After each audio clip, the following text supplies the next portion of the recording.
Hello বন্ধুরা, আমার একটা পার্সেল এসেছে, তো চলো ঘরে গিয়ে তোমাদেরকে দেখাচ্ছি।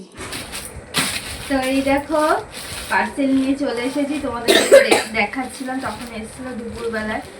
তো এটা হচ্ছে ছোটো মার। তো ছোটো মা তো বাড়িতে নেই, তাই আমি আনবক্সিং করছি, তোমাদের দেখাচ্ছি। দেখো, এর মধ্যে দুটো সেট আছে, কুর্তি আর প্যান্টের। কেমন এসছে দেখি। এই একটা খয়েরির মধ্যে, আর এই একটা কি কালার বলে এটা, আকাশির মধ্যে, আকাশি কালার। প্যান্টও আছে, ওড়নাটা বাদে।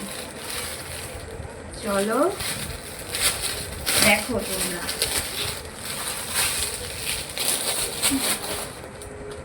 কালারটা কিন্তু খুবই সুন্দর, কাপড়টাও খুব সুন্দর, মোলায়েম। তো এই দেখো, এই হচ্ছে কুর্তি, 3/4 হাতা, হাতের মধ্যে একটু সরু লেস আছে। আবার গলাটার এখানেও আছে, গলাটা দেখো কত সুন্দর। আর পাপা ধরো। আর এই হচ্ছে প্যান্ট,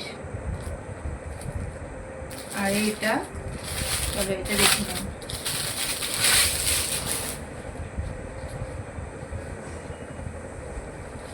এই একটা। এটার মধ্যে কিন্তু সেই তাল গাছের মতো আছে, বড় বড় গাছ। এটা ছোট্ট একটা ভিয়ের মতো আছে। এটাও 3/4 হাতা। আর এই যে প্যান্ট। এই জামা প্যান্টগুলো কেমন হলো অবশ্যই কমেন্টে জানিও। ছোটো মাসে ছোটো মাকে তো দিতেই হবে, দেখাতে হবে। ছোটো মা বাড়িতে নেই, তাই আমি আনবক্সিং করে তোমাদের দেখালাম। টাটা, পাপা টাটা করো, টাটা।